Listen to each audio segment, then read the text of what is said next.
Waitangi te tiriti, he mea hanga e tauiwi, hei whariki tikanga, mo te tangata whenua, hei hoko mana ka wana tama, me te mana noho whenua. Ka mau mai tonu o te rangatiratanga, ka mau mai tonu o te rangatiratanga.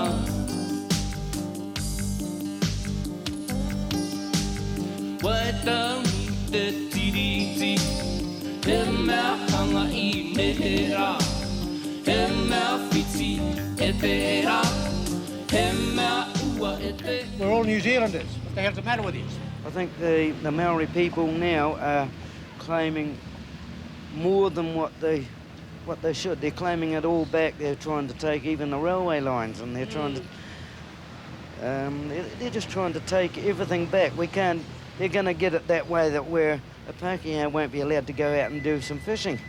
I don't think it's really relates to the Pākehā. It's more for the Maori. I think a lot of Pākehās are quite happy to go along with it, but I think it's more for the Maori. So it doesn't have any relevance to me. Problems that we have with Maori land and with what white people have taken has always been in question, and I think something should be done about bringing it into order. New Zealanders do need to know a bit more about it because some people don't even really think about it. Yeah. It's an important part of New Zealand's history. Well, yes, I have a strong view. I think it's correct that the Maori should have full compensation. Almost as if it's becoming the minority getting the majority of the country instead of just admitting that we're all New Zealanders and let's get on together and forget about this racial thing.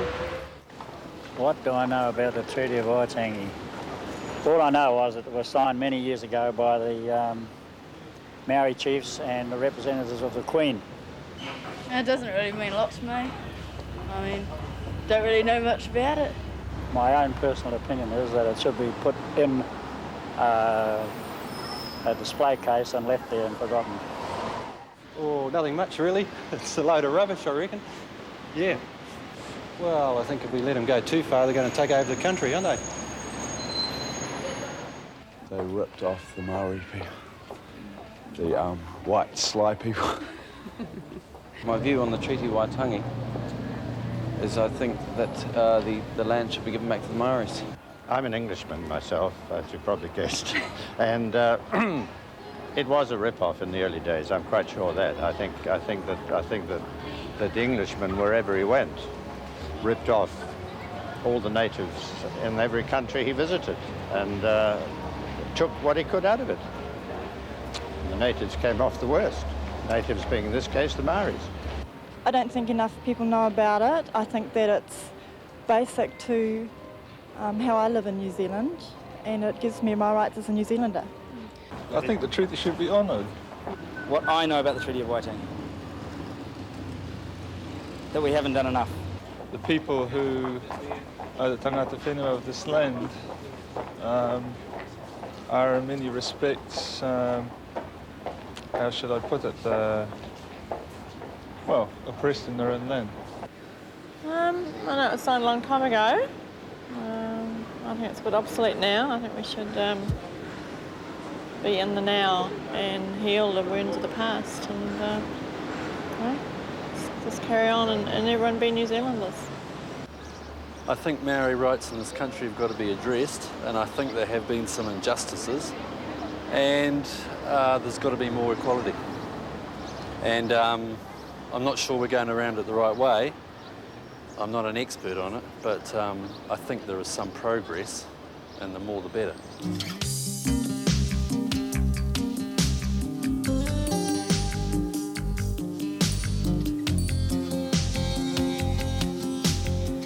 Well, I think that there's actually quite a lot of Pākehā people who view the treaty quite favourably, and there are an important number who are committed to seeing it being honoured. Those who are not, I think, are motivated by a mixture of fear and ignorance. fear that Māori people will treat them in the way that Pākehā people have treated Māori in the past, and ignorance because the Māori story has never been told.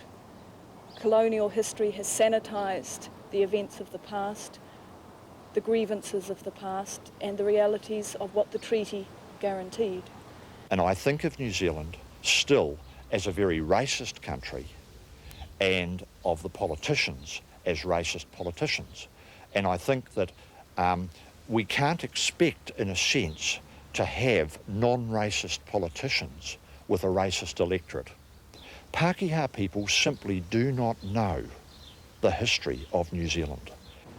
Well, for a short time there was a great boom of Māori economic well-being, but as soon as Pākehā numbers and Pākehā power became more entrenched, then gradually the land got taken, sometimes by warfare and confiscation, but more frequently by the more subtle processes of the law.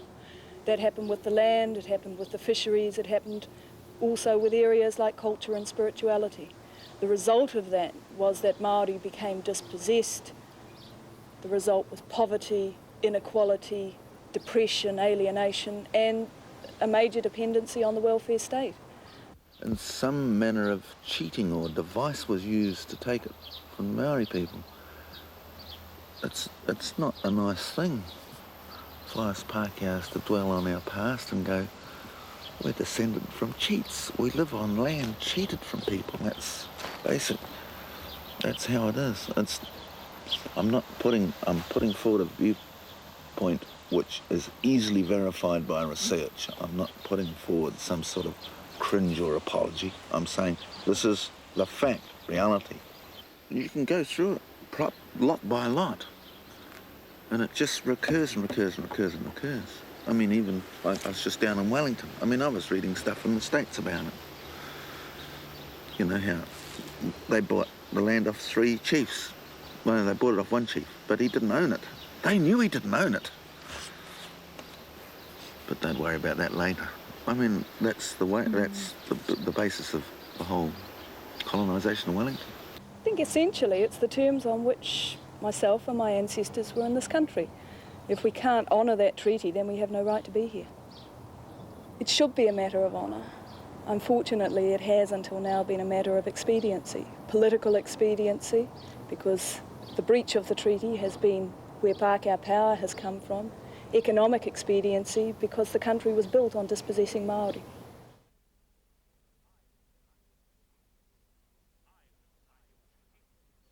I will sign your treaty.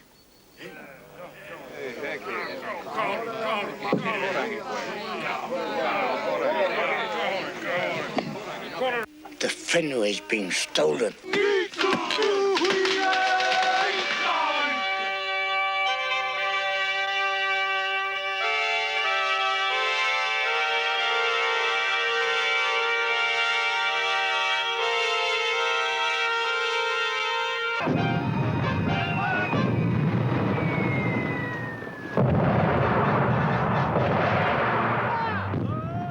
Pākehā takes the land piece by piece.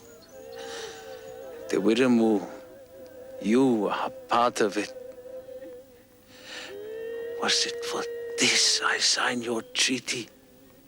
The treaty was to protect your people, safeguard the land. Kia tātou te iwi Māori me haere tonu me, whawhai tonu mua a tātou whenua. Kia hoki hoki mai. I think it's fair enough to say that we just want a share of, what is rightfully ours, what rightfully belongs to us. Doesn't mean much to me personally, full stop. To me, what it means is that the Māori had their own way of living, and they had all their code of ethics and everything, and they had their hierarchy, their structure, their social structure and everything. It was one of the most advanced in the world, eh? And then the European came and they actually forced them to go to war. My ancestors in Taranaki and through that were actually forced to go to war. They were provoked into war and they couldn't win. You see, and then people came over here who were promised land, all right, by the people who didn't own it. So there was a conflict there, and it was an orchestrated move, basically to I think, purged the country of its tangata ata whenua, eh? They were willing to just take the land and... Just take the land. In 1860, the wars broke out, extended into the north here, in 1863 into the Waikato, and 3 million acres of land were confiscated under the 1863 New Zealand Settlements Act. No reira kia nei, ngā taonga nei, whenua, kaimoana, ngā moana, ngā maunga, ngā te Māori. The problem that the government had was to extend its dominion, its hegemony, over the rest of the country. And the technique adopted was, first of all, massive purchase of land by Governor Grey in the South Island, who virtually bought up the whole of the South Island for about £14,500. I te noho tana ko tāua te iwi iti, o te Pākehā te iwi rahi ake.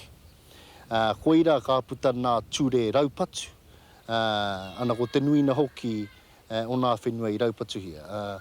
Ahauna no tūhoe, tini o mātou whenua I raupatu hia. Ko te kaupapa I raupatu hia ai, kaha no mātou mātua tīpuna ki te pakana, ki te Pākehā, me nā kūpapa, ki te pana atu ki waho. Kore o mātou kaumātua koroua I whakaea me tano tō rātou mana motuhake. Kia rātou nā, ko rātou, ia rātou te tino rangatira tana, ia rātou te mana motuhake, e hara I tētahi atu. But they found that was a costly way of getting the land, because I think they borrowed £3 million on the English market to pay for that war. Me he mea kaore te tiriti o Waitangi. E kore te kāwanatanga e whai mana ki te waihanga ture. A much cheaper way was found when they devised the Native Land Court in 1867, which is a legal device, really, for the expropriation of Māori land. It's an artifice for legalised theft. That's what the Native Land Court was. For me, the first thing is that the Declaration of Independence was signed in 1835, and the British King then acknowledged and acceded that te iwi Māori, the Māori chiefs, were in fact the true leaders of this country. And the other main point about the treaty that came about was that there were two parties. You have to be two parties to sign a treaty. And for me, my own personal analysis of the treaty was that we never ever went underneath the sovereignty of Pākehā or the Crown.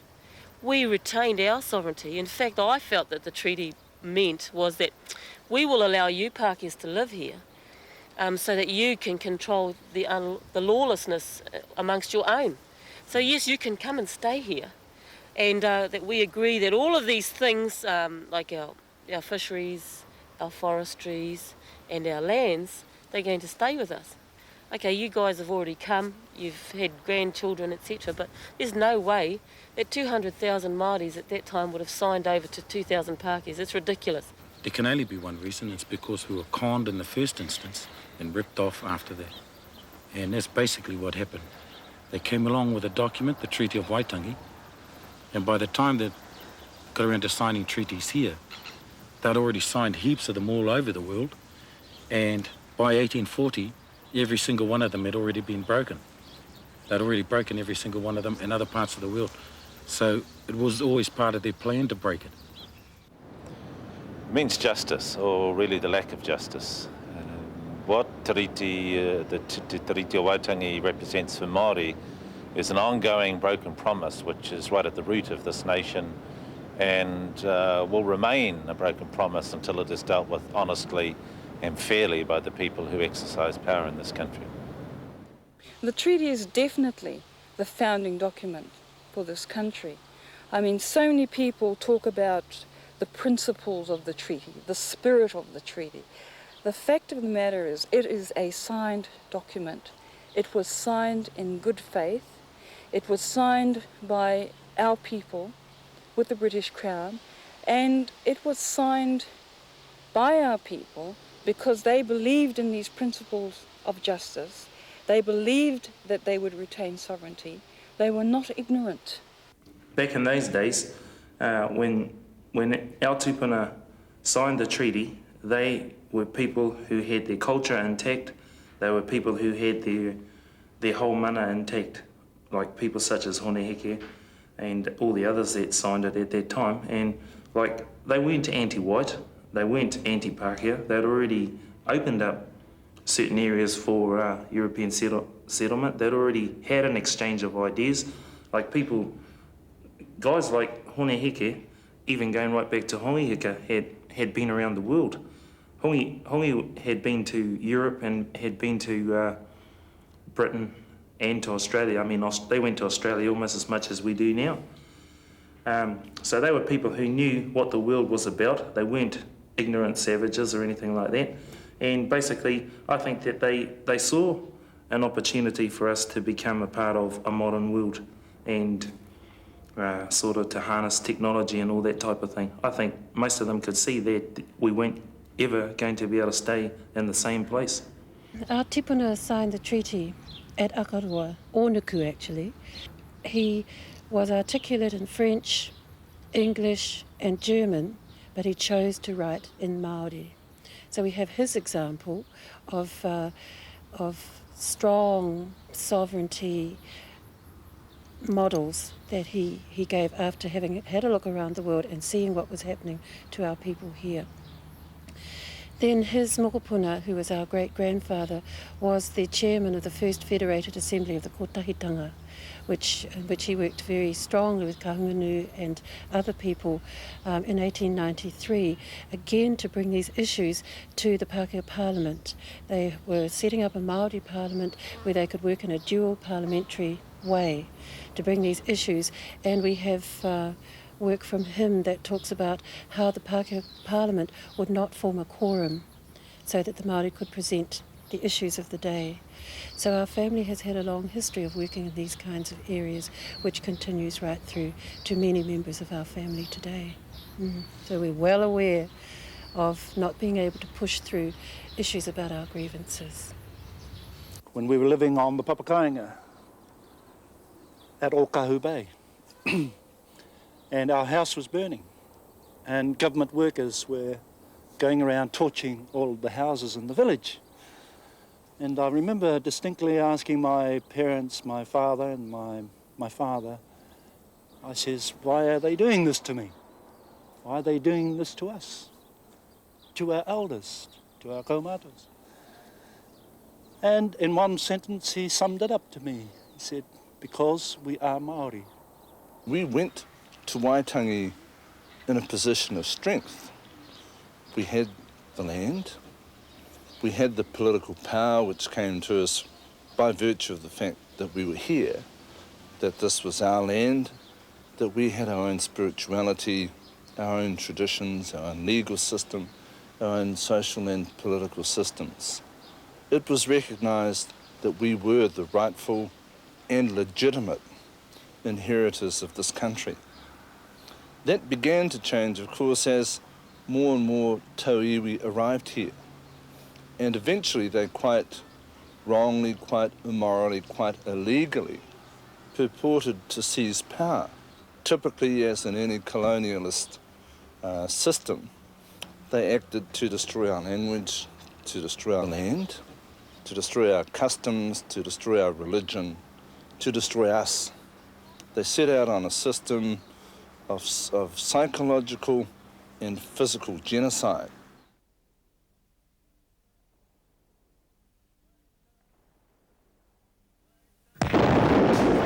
Waitangi te tiriti, he mea hanga I nehera, he mea whiti e te era, he mea ua e te ua, he mea kai e te ngangara,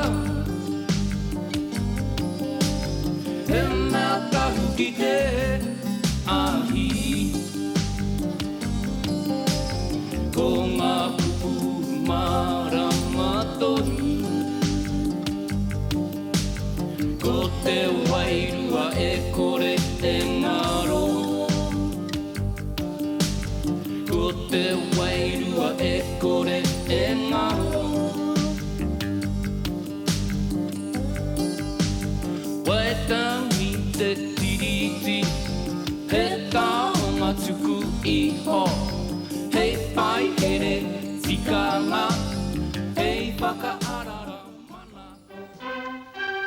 this day in 1840, 200 Māori gathered at Waitangi to hear William Hobson's case for a treaty with the British Crown.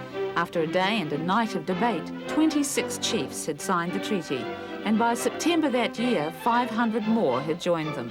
Some very important chiefs did not sign, but most Māori and Pākehā believed they had an important agreement for the future. One problem was that the English and Māori language versions of the treaty were different. In English, Māori leaders gave the Queen all rights of sovereignty over their land, but in Māori they gave the Queen rights of government. In English, Māori leaders were guaranteed exclusive and undisturbed possession of their lands, forests, fisheries and other properties, but in Māori they were guaranteed unqualified chieftainship over their lands, villages and all their treasures. Only the third article, giving Māori the rights of British citizens, was clearly the same in both languages. Well, both are correct, and both indeed at the time were taken to be the treaty. Both the Māori and the English text were sent back to Britain and accepted by the government. You have a very different understanding in terms of what's being ceded in the Māori text, and that's the one that most Māori would have signed and would have heard read out to them and explained. In the Māori text, they are ceding the right to govern rather than sovereignty, and they're actually having acknowledged their rangatiratanga.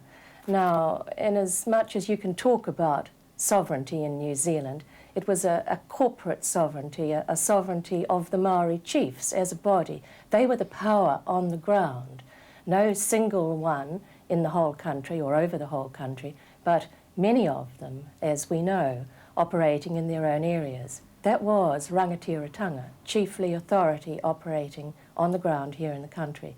They felt that that right was reserved to them under the treaty, because that's actually what the treaty's articles said. If we look at the Māori text of the treaty, the Crown is granted kāwanatanga, the right to govern. In terms of Māori law, that would be an iwi-specific power, so that just as the rangatiratanga of Ngāti Porou was limited to the people of Ngāti Porou, so the right of kāwanatanga would be limited to those people who came to this land accepting its authority, that is tauiwi. There's never been confusion in Māori eyes, from what I understand. The confusion in Pākehā eyes, again, has been because the rules of the state determine how far they will or will not recognise the treaty. The law, for example, says the Crown is only bound by a treaty if it says it's going to be bound in its own laws. It's a fairly self-serving type of rule. But that's the way that the courts for a century and a half refused to recognise the treaty and enforce those rights in the court. Well, Māori people didn't think the treaty was based on iwi power. The words of the treaty actually refer to hapu, and it was the hapu and the marae which was the base of the power, ultimately, of the iwi. And it has only really been in recent years, with the efforts of government to create some monolithic iwi structure, that there has been this move away from what the treaty actually says in terms of hapu. We want what the treaty promised and never delivered in the Māori text. We want control, sovereign control, at the hapu level, at the First Nation level, of our estates, forests, fisheries and other taonga. That's that simple. And what Pākehā must understand is that that doesn't threaten them in any way. In fact, it's quite clear that if the promises of the treaty had been honoured, this nation now would be far stronger, in a much stronger position economically, environmentally and in every other sense, socially, than it is at the moment. There is only one treaty. One treaty was signed by our people, by over 500 of us. There was one treaty read out to the chiefs. There was one treaty that they understood, and that is the treaty. That is the same treaty that was copied many, many times. But by 1847, it is the same treaty that got buried, because the English text treaty surfaced in the courts through Regina versus Simon's court case, and thereafter, when they talk treaty, they only talk the English text treaty. But to me, there is only one treaty, and it is the Māori Treaty. And what that guaranteed to me was my tino rangatiratanga. And what that means to me is my right to manage my destiny within my rohe, within my tribal region. The Treaty of Waitangi means guarantee of ownership to the Maori people of their land and their fisheries and all their treasured possessions. I mean, the deed is quite clear. That's the original deed signed with the Crown. And under our treaty rights, we actually occupy the moral high ground in this country. And I think politicians find this hard to deal with.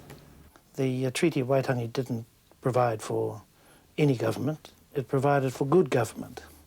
And good government in this country will occur, or better government, I'd say, will occur when Māori are in the position of being able to share the decision-making with the Crown, and that's at the legislative level. Kāore he pai ngā kāwanatanga katoa ki a tātou I raro I ngā whakahaere o te Tiriti o Waitangi. No te mea kāore rātou e hia ki te whakatinana I ngā tono a tātou a te iwi Māori e pāna ki ngā kaupapa o te Tiriti o Waitangi. Ko tātou e hia na tātou ki a whakatinana tia ngā kōrero. Ko tā rātou whakatinanatanga I ngā kōrero. Ko te mea e tūmara ko hian, e te ngākau, e te hinengaro Pākehā.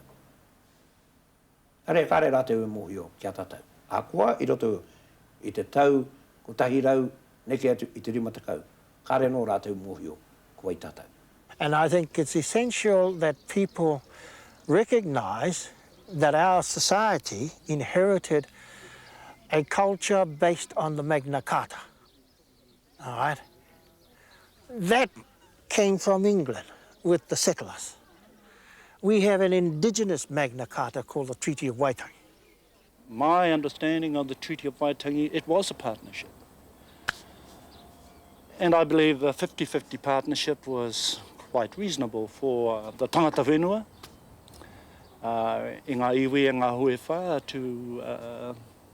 to come to an agreement with the political circles at that time to respect the treaty as being a sharing thing, a caring thing, and an equal distribution of the wealth of the country, an equal distribution between both parties for an amicable existence, coexistence together. O te Tiriti o Waitangi he taonga tapu. I tapu e I te Tiriti o Waitangi, kei roto I ngā kōrero o taua tiriti. O ngā kōrero e tapu ana ko te kupu tō tātou tino rangatiratanga. Ka manakitia, ka tiakina I raro I ngā kaupapa o te tiriti. There was honour in the hearts of the people back in England. Lord Stanley and the people who instructed Hobson. If you read the instructions to Governor Hobson, you'll find that they were absolutely crystal clear that his first duty was to safeguard the native rights against exploitation. Koina hoki te kaupapa o te whakakutahitanga, he tiaki I te mana, te wairua, I te mauri o te Tiriti o Waitangi. Te kore e kōrero tia, te kore e whakarongo tia mai ki konei, kawea ki te ao.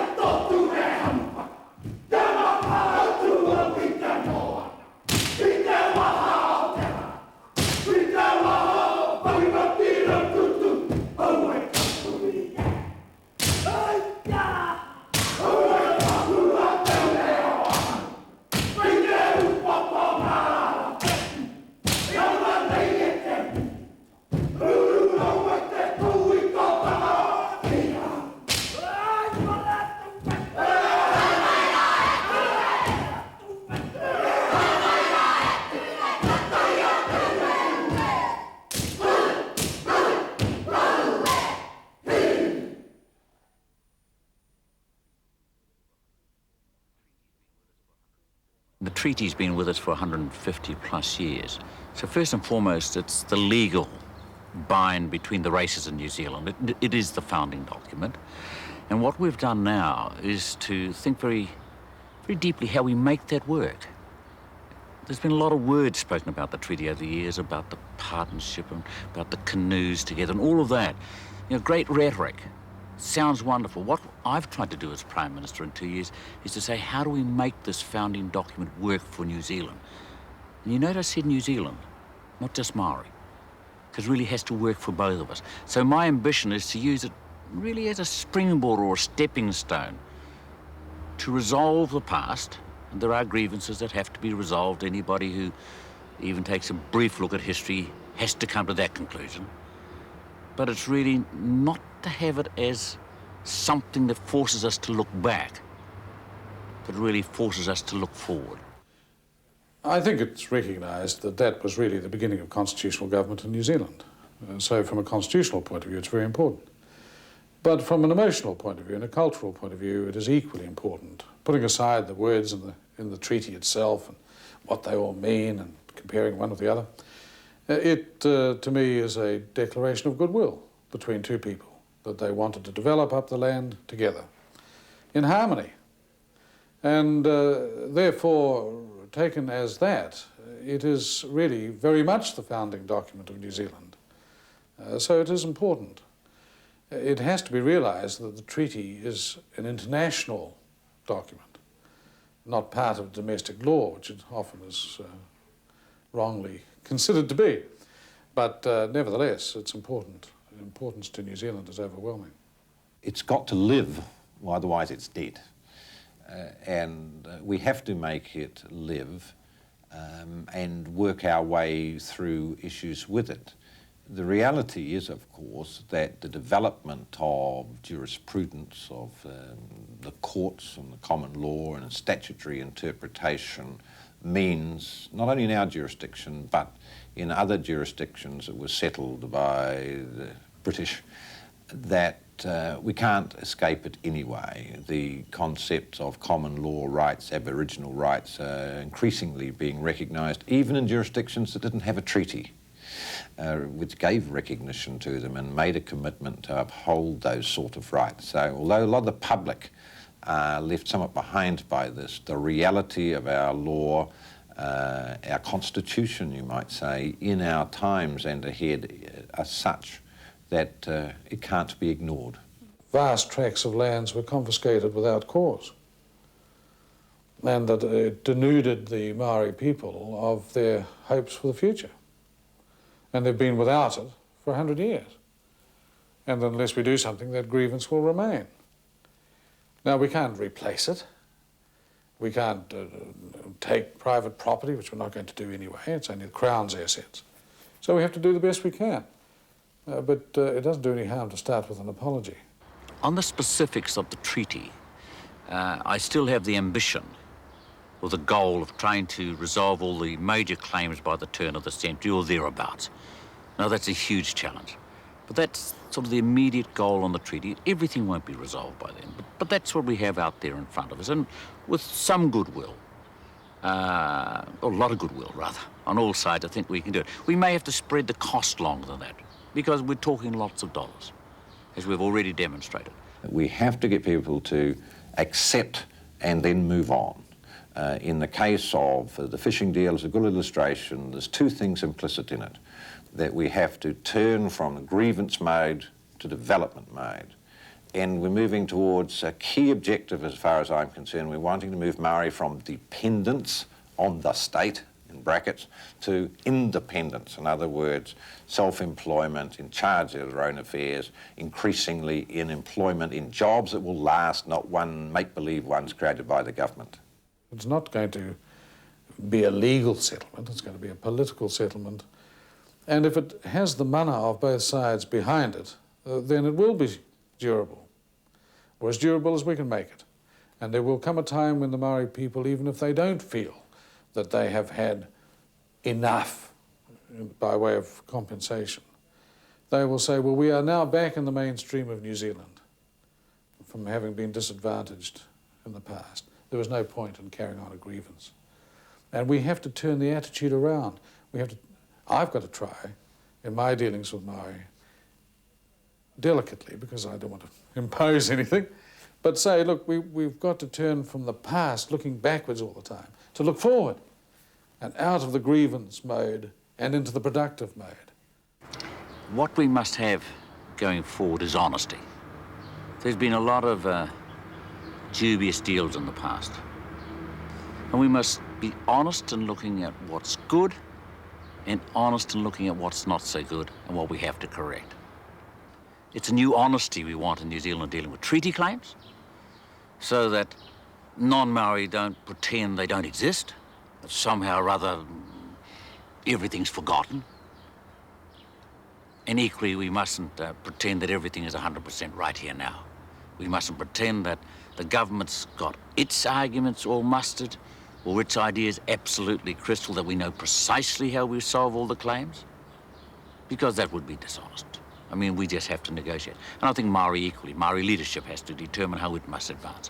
I mean, to resolve this requires, above all, integrity and honesty from both parties. I personally get a little tired of endless analysis of what this means and the Maori version against the English. I don't know that it matters a great deal. I think if you go to most people and say, these are the facts, this is what happened, do you think that's fair? And they say no. I never understood. I mean, that's one of the problems we've got. People don't understand. They don't know what the grievances are. But once you tell them what the grievance is and you say, do you think that's fair? No, I don't. No, I don't know what the story is. I don't want to know the detail, but we expect you to go and fix it up. Don't get carried away. Don't write out large cheques and all this, but do the fair thing. And that's why I have such faith in New Zealanders. Tremendous common sense and a great sense of fair play. I say take heart. Take heart, because while the grievance may feel very heavy in the hearts of some because of its length and the intensity, there is a genuine and real commitment on behalf of the government to resolve these issues as quickly and as honourably as we can. That's what I set out to do with the Sea Lord's deal, was to get a fair and honourable settlement. I said that to the Maori negotiators, and we all agreed. So I would say to Maori viewers, take heart. Progress is being made, and it's real and it's genuine.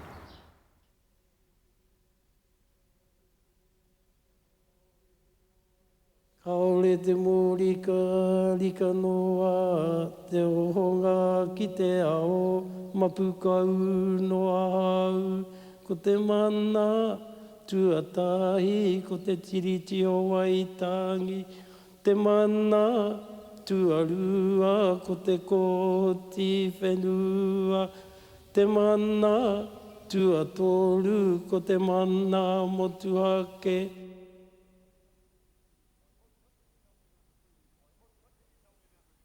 What can you tell me about the Treaty of Waitangi? Very little. We're visitors. We're tourists.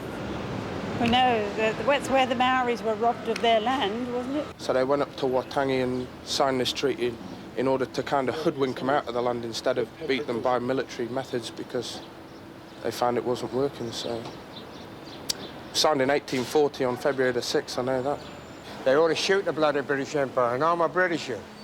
Because what they did to this country and what they did to Australia, they ought to be ashamed of themselves. I think they should let go of their sense of superiority about Māori people. Let it go. It's part of their colonial past. Me ki, ko te nui ngō te whakakotahi tanga o Aotearoa, kai te ki te Crown. Kāti te wāhi ki a koutou. They should get out. Move over and make room for me. They should give up the power that they have, and they should morally accept their obligation to do the right thing. And doing the right thing is to give back control of our land to the people who have the legal, philosophical and moral right to it, and that is us. The battle today isn't against Pākehā per se. The battle is an economic one. It's a battle for resources, to retain control, and to retain ownership in a sense of your own future. Engari ko tai ki te wā, kua korero te iwi Māori, e kore māteu i hia na ki te moni. Engari he whenua, mo te whenua, I roto i o māteu rohi. We have to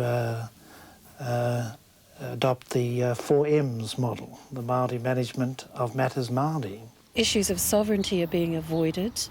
I don't hear any activity about sovereignty. I think they're looking for compromises which will leave them comfortably in power. Ko te kaupapa nui gai moe a tātou I tēnei wā, ko te whakatū I te mea kia nei he pāremata mo te iwi Māori.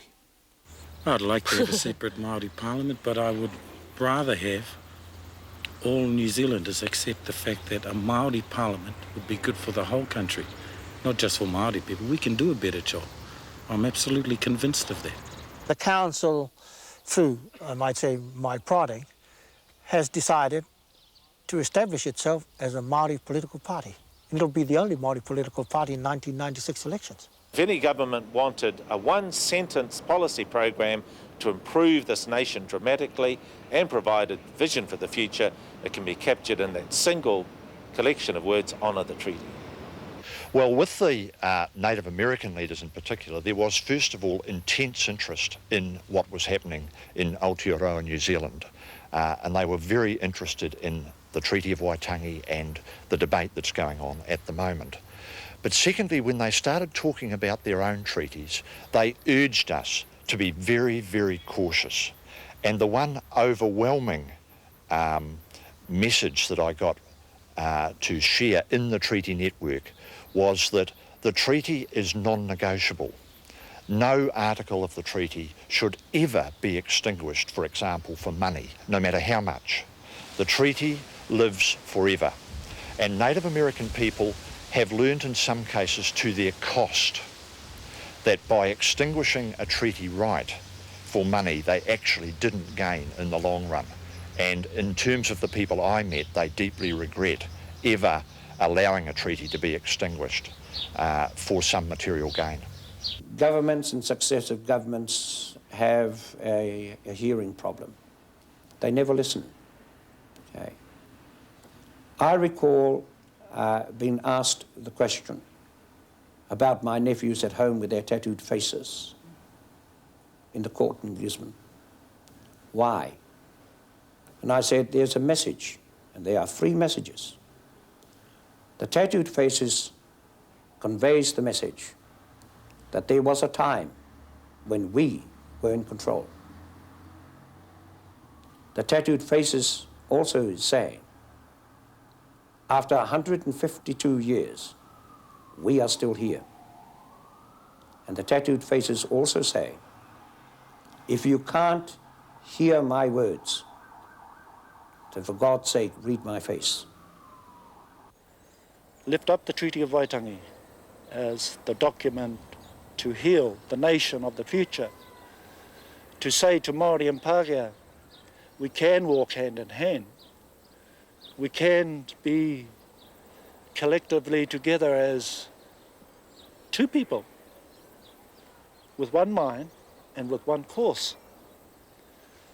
I can never change the fact that I'm a Māori, nor can you. I don't want that to happen. That was a false policy of early times, of early colonialistic times, trying to make Māoris into Pākehās. It can never happen. And I don't advance that theory. But we can be 2 people with both respecting each other under the guidelines of the Treaty of Waitangi.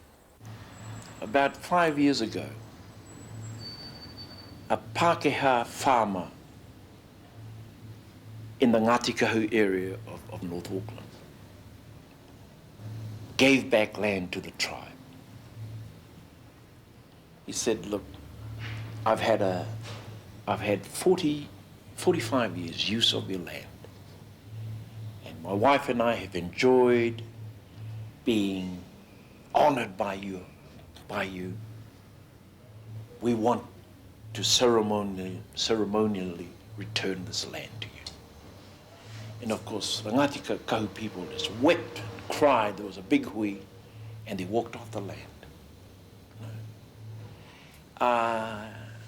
To me, that was a little flicker of light. I remember writing a letter to the Heralds, singing the praises of this couple, saying that that was rangatiratanga, nobility of the highest order. The petition with the highest number of signatures on it was the one that Rātana circulated throughout the country, to have the treaty honoured, to have it ratified, recognised by law. The Māori kings, the kingitanga, the treaty has always come up as part of their kaupapa, their prophecies. The ringatu, the treaty has always come up as part of their kaupapa, their prophecies. Every Māori leader with his or her salt has used the treaty as a point of reference. He maha nā kupu whakaari kua whakatakotohi. Ko tētahi e ki ana nā kai te haere te wā. Kai te haere te wā e ki ana te matua tangata. E hoki anō ai te teiwi Māori, kai rangatira mō te whenu. E ki ana te wā. Waitangi, te tiriti. Waitangi, te tiriti. Te tiriki, te tiriti. Waitangi, te tiriti. Te tiriki, te tiriti. Waitangi.